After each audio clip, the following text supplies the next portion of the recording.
আসসালামু আলাইকুম।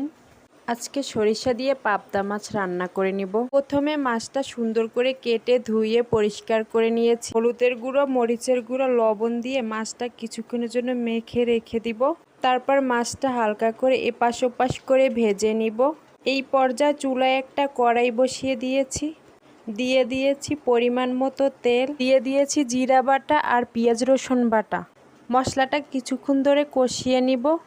দিয়ে দিয়েছি হলুদের গুঁড়ো, মরিচের গুঁড়ো আর স্বাদ মতো লবণ। তারপর আবার মশলাটা ভালোভাবে কষিয়ে নিব। মশলা কষানো শেষ হলে দিয়ে দিব সরিষা বাটা। সরিষা বাটা দিয়ে বেশিক্ষণ মশলা কষানোর দরকার নেই, তাহলে ঝোলটা তিতে হয়ে যাবে। এই পর্যায়ে দিয়ে দিয়েছি পানি। পানিতে বলক চলে আসলে এক এক করে ভেজে রাখা সব মাছগুলো দিয়ে দিব। এইভাবে কিছুটা সময় রান্না করে নিব।